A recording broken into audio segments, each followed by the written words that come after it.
નમસ્કાર. સૌરાષ્ટ્ર એટલે નરબંકાઓનો ચંદરવો, અગણિત રજવાડા, દરેકને પોતાની આન બાન શાન, પોતિકા ગઢ, રાજગઢ, તળાવો, પુલો, મંદિરો, સ્થાપત્યો, પ્રત્યેકનો પોતાનો આગવો ઇતિહાસ, ગામે ગામ પાળિયા અને દેરીઓ, શુરાની શૌર્ય કથાઓ, સંતને સત્યાની સમર્પણ ગાથાઓ. સૌરાષ્ટ્ર ધરણી છે શુરાની, સાવજની, બહાદુરોની ને બહારવટિયાઓની. સૌરાષ્ટ્રના લોકજીવનનું, સાંસ્કૃતિક જીવનનું એક અભિન્ન અંગ છે પ્રવાસ, યાત્રા, જેને જીવનની સાર્થકતા સમજવામાં આવે છે.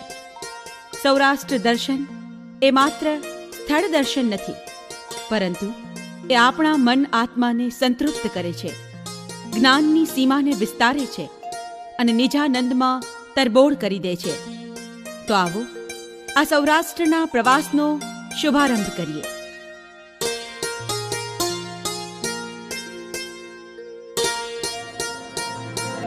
સોમનાથ જૂનાગઢ જિલ્લાના વેરાવળથી કેવળ 10 કિલોમીટરના અંતરે આવેલું છે. પ્રત્યેક ધર્મપ્રેમીના અંતરે વસેલ સોમનાથ. સોમનાથનું મંદિર ભારતની સાંસ્કૃતિક ચેતનાના ખંડન અને તેની પુનર્જાગૃતિના સનાતન ઇતિહાસનું પ્રતીક છે. બકોલ કમા મુનશી આ મંદિર 7 વાર બંધાયું છે. પ્રથમ ચંદ્રે રજતનું બનાવ્યું, પછી શ્રી કૃષ્ણે સુખડનું, ને પછી ઇતિહાસ કાળમાં તે લાકડાનું ને પછી પથ્થરનું બંધાયું. સોમનાથ સ્થિત શિવલિંગ સ્વયંભૂ છે. સોમનાથ મહાદેવ 12 જ્યોતિર્લિંગમાંના એક છે. સ્તોત્ર કહે છે, સૌરાષ્ટ્રે સોમનાથમ ચ. પુરાણો પ્રમાણે સોમનાથનું મંદિર વિરાટ પ્રાસાદ હતું. તેમાં સ્વર્ણની સાંકળે અગણિત ઘંટ ગુંજતા, રત્નજડિત દિવ્યોમાં સુગંધિત દ્રવ્યોના દીવા બળતા. આ મંદિરમાં સોના રૂપા રત્નોથી મઢાયેલા સ્તંભો અને દરવાજા હતા. હાલનું આ નવું મંદિર સરદાર વલ્લભભાઈ પટેલ, જામ સાહેબ અને કનૈયાલાલ મુનશીના પ્રયત્નોથી બંધાયું છે. તેમાં શિવલિંગની પ્રાણ પ્રતિષ્ઠા તે વખતના રાષ્ટ્રપતિ શ્રી રાજેન્દ્ર પ્રસાદજીના હાથે વિક્રમ સંવત 2007ના વૈશાખ વદ 5 કરવામાં આવી હતી.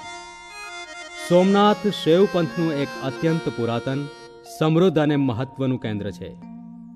મોહમ્મદ ગઝનવીએ સોમનાથ પર આક્રમણ કર્યું ત્યારે ધર્મકાજે ફનાગીરી વહોરનાર વીર યોદ્ધાઓ હતા મહારાજા ભીમદેવ, ઘોઘાબાપા અને હમીરસિંહ. વિશાળ સાગર કાંઠે આ મંદિર જાજરમાન લાગે છે. ગુગવતા સમુદ્ર કાંઠે આવેલ સોમનાથ ભારતનું મહાન શક્તિ કેન્દ્ર, ભક્તિ કેન્દ્ર અને સંસ્કૃતિ કેન્દ્ર છે. સોમનાથથી સાગર તટે ચાલતા હિરણ નદી ને સમુદ્રનો સંગમ આવે છે, જે પવિત્ર ત્રિવેણી તીર્થ ગણાય છે. ને તેનાથી આગળ ચાલતા દેહોત્સર્ગ તીર્થ આવે છે. દરેક શ્રદ્ધાળુ માટે તેનું મહાત્મ્ય અદકેરું છે, કેમ કે આ એ જગ્યા છે જ્યાં અખિલ બ્રહ્માંડના સર્જનહાર ભગવાન શ્રી કૃષ્ણે દેહ ત્યાગ કરેલો. અહીંથી નજીક જ ભાલકા તીર્થ છે, જ્યાં શ્રી કૃષ્ણને બાણ વાગેલું. આ શાંત રમણીય સ્થળ હૃદયમાં અપૂર્વ ભક્તિભાવ જગાવે છે.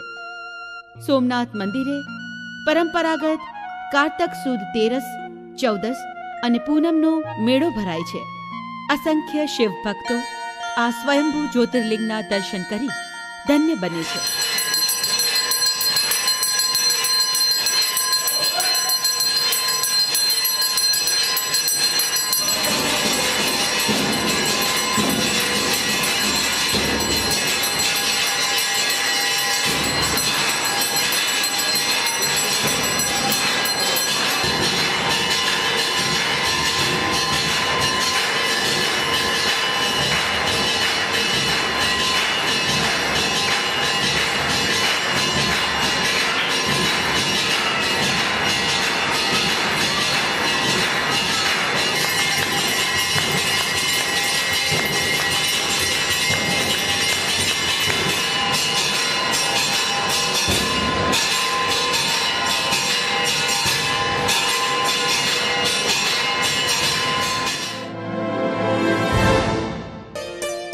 ભારત વર્ષમાં 7 મોક્ષ તીર્થો છે: અયોધ્યા, મથુરા, હરદ્વાર, કાશી, ઉજ્જૈન, કાંચી અને દ્વારકા.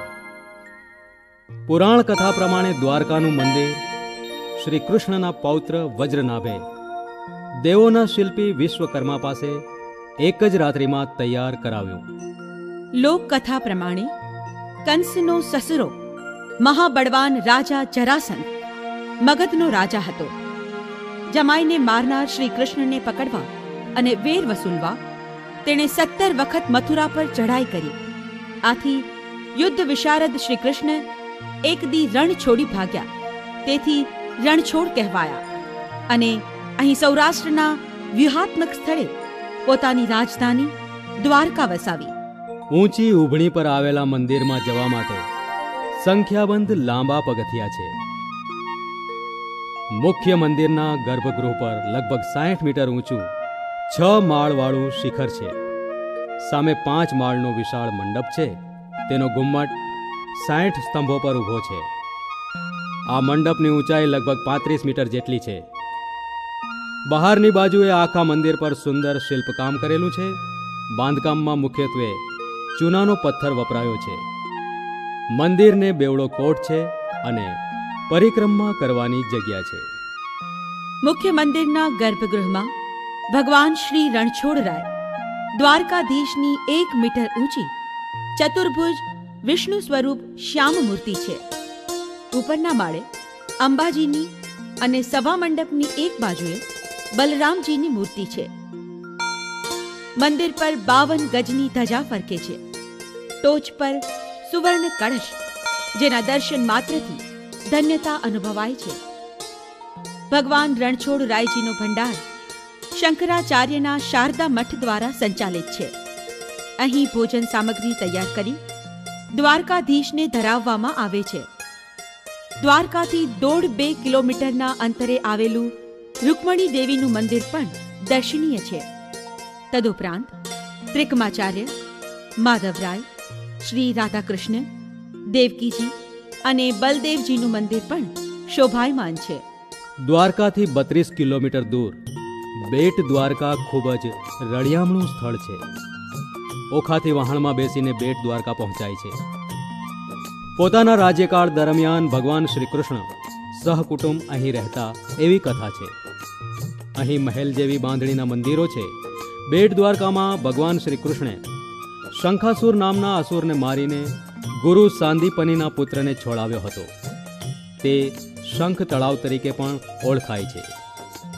ગોપી તળાવ ગોપીઓ સાથેના રાસલીલાનું સ્થાન છે. અહીંના ગોપીચંદનનું ખૂબ જ મહાત્મ્ય છે. દ્વારકાથી 15 કિલોમીટરની દૂરી પર સ્થિત છે 12 જ્યોતિર્લિંગમાંનું એક સ્થાન નાગેશ્વર મહાદેવનું મંદિર. 80 ફૂટની ભોળેનાથ મહાદેવની પ્રતિમા શરીરના અણુએ અણુમાં ભક્તિભાવ ઉજાગર કરે છે. દ્વારકાથી 15 કિલોમીટર દૂર પૂર્વમાં આવેલ નાગેશ્વર મહાદેવના મંદિરે પહોંચવા રિક્ષા, ટેક્સી અને બસ સુલભ છે. શિવ ભક્તોમાં આ પાવન જગ્યાનું મહાત્મ્ય અદકેરું છે. ફિલ્મ નિર્માતા સ્વર્ગીય ગુલશનકુમારને આ જગ્યા પર અનંત શ્રદ્ધા હતી. તેમણે પૂરા ભક્તિભાવથી આ જગ્યાનો જીર્ણોદ્ધાર કરાવેલ. યાત્રિકો અહીં આવી નાગેશ્વર મહાદેવના વિરાટ સ્વરૂપે દર્શન કરી ધન્યતા અનુભવે છે.